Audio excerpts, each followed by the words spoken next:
Entonces la pregunta es si el poder ha cambiado de manos aquí. Es decir, yo puedo ver que si se va a hacer algo, si se va a revertir alguna situación, ¿qué decimos acerca del sistema de poder? Ahora, Elster ya nuevamente ha hablado en contra de, bueno, no en el contexto colombiano, pero en general, él ha estado en contra de la idea de la restitución. Y César y María Paula han estado a favor de ella, diciendo que puede que le dé alguna esperanza práctica y pragmática en un contexto en el cual, es decir, la restitución nos da la esperanza de que, da esperanza cuando la redistribución ha fallado. Pero no estoy tan seguro de si cuando hablamos de transición, ¿de qué transición estamos hablando? Es decir, Uribe todavía está allí, entonces, ¿qué transición hay? Si yo fuera a preguntar acerca de las categorías de Elster desde un punto de vista explicativo, es decir, decimos, devolvámosle a la gente que lo tuvo alguna vez, démosle a la gente que lo necesita o démosle a la gente que lo puede usar de manera más eficiente. Estas son tres cosas distintas.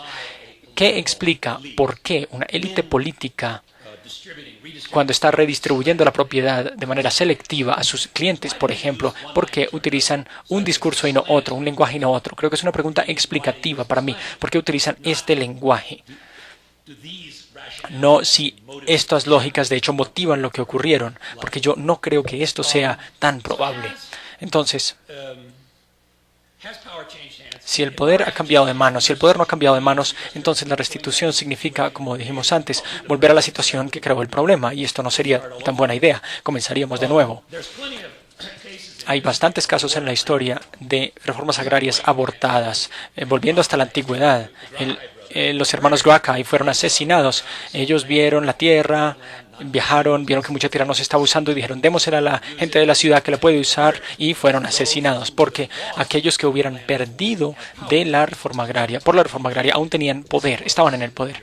Y esto es más o menos lo que usted dijo, que uno no puede tener un proyecto basado en un ideal de la justicia que ignore quién tiene poder.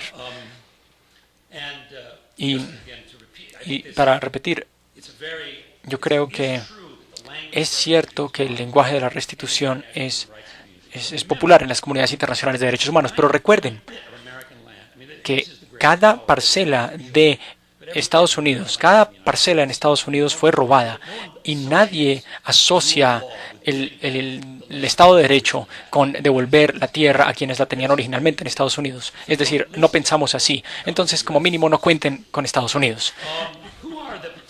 Entonces, ¿quiénes son los potenciales ganadores? Esta es una pregunta política. Yo no entendí dónde está la coalición política. César comenzó a hablar acerca de la coalición política y luego él dice derechos humanos, grupos de derechos humanos o foros internacionales jurídicos. Esta no es una coalición política. ¿Dónde están los grupos organizados políticos que tienen poder, representación política, que pueden amenazar con quitarle la cooperación que las élites necesitan? ¿Quién puede impulsar esta reforma agraria? Y no estoy hablando de víctimas a quienes uno les entrega la restitución, víctimas pasivas, no. Un grupo que pueda ser el ganador y el beneficiario, que esté organizado, que tenga capacidad política y que pueda impulsar esto. Y si los grupos que se benefician son víctimas y son pasivas y son receptores de nuestra generosidad o de su generosidad, a largo plazo, los grupos que están mejor organizados, los grupos que son poderosos, quizá no van a bloquear la reforma, pero quizá la van a cooptar y la van a tergiversar, la van a utilizar y van a hacer que sirva a sus propósitos. Y esta es una de las razones para pensar acerca de esto, es que si tengo la razón, y en mi conocimiento de Colombia de principiante, la confiscación original de las tierras en parte tuvo el objetivo de destruir el poder político de los campesinos. Por esto se mata a sindicalistas para no permitir que se organicen por razones políticas. Entonces, si parte del propósito era reducir su poder, entonces están en una situación ahora en la que no tienen poder. Y este es el punto de inicio en el que estamos. Y no se puede darles poder desde la teoría de la justicia. Esta no es una fuente de poder. Y no quiero ser completamente cínico aquí, pero John Stuart Mill dice lo siguiente: La justicia depende del poder. ¿Y cuáles fueron los derechos que se protegieron primero? ¿Los derechos de los huérfanos o de los terratenientes? La pregunta se responde a sí misma, pero él dice, esto no es cinismo. Lo que nos dice es que si los derechos, es decir, si la justicia depende del poder, entonces esto no es cinismo, es una instrucción para ustedes. Si usted quiere justicia, consiga poder, organícese y encuentre la manera de obtener poder. Y por supuesto, el lenguaje de la justicia y las normas morales de la justicia tienen,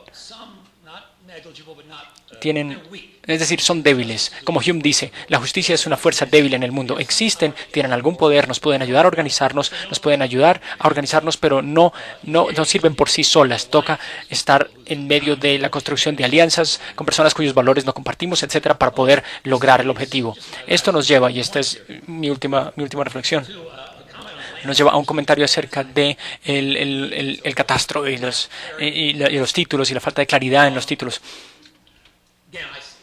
Y nuevamente, yo estudio a Rusia, entre otras cosas, y yo observé algo que vale la pena observar. Cuando la KGB llegó al poder con Putin, ellos sistemáticamente le quitaron la propiedad a los antiguos oligarcas, pero no destruyeron los derechos de propiedad. ¿Por qué? Porque los derechos de propiedad son útiles, pero son útiles de manera selectiva. Es útil para mí. Si yo estoy en la KGB, yo tengo una red privada de agentes que me puede ayudar a que este título de propiedad sea valioso. Tengo que tener el título es necesario, pero no es suficiente como una condición para ser dueño de la propiedad. Es mi poder informal el que hace que mi título legal sea válido. Si usted no está en la KGB y usted tiene un título, no vale nada. Yo se lo puedo quitar en un segundo. Entonces, esta es la pregunta. El tema es que los poderes informales que existen o que conforman el contexto en el cual los derechos de propiedad y los derechos de la tierra existen.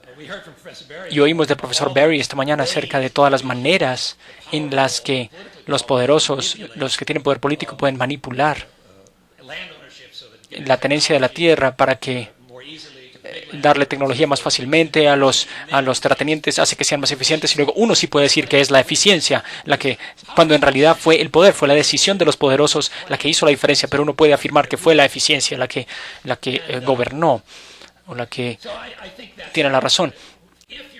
Y si se va a tener una transformación democrática, esto es una caricatura, por supuesto, pero aún así, si se va a tener una transformación democrática, debe involucrar una creencia, como aparentemente ocurrió en El Salvador, de que aquellos que habían estado excluidos son ahora socios en un proyecto nacional. Y esta es una transformación profunda en la manera de pensar. Y no tengo idea cómo se logra hacer esto, pero yo no creo que estos temas de restitución de propiedad nos van a llevar al meollo de ese asunto. Entonces, para terminar, si queremos ser prácticos, y tener poder es una manera de ser prácticos en la justicia, una forma de pensar acerca de esto es como dividir. Es decir, hay que jugar ajedrez con los poderes que existen, y algo que podemos hacer es dividir y vencer. Entonces hay estrategias de largo plazo para tratar de dividir a los que actualmente tienen el poder, dividirlos, ponerlos a pelear entre sí, encontrar una manera como se puede utilizar incentivos para hacer que algunos de ellos se cambien de equipo. Hay una reforma agraria en Irlanda que nos puede dar una idea. Lo que hicieron en esta reforma fue que obligaron la venta de tierras, compraron la tierra a precios del mercado, pero el gobierno pagó el 90% del precio y los campesinos pagaron el otro 10%. Entonces era una situación gana-gana. Entonces existía la manera de comprar. Entonces hay que decir, no solamente vamos a restaurar la tierra y castigarlos a todos ustedes que tienen poder, por lo menos esto seguramente no es una manera práctica de hacerlo. Entonces hay que dividir la oposición. Eso es. Gracias.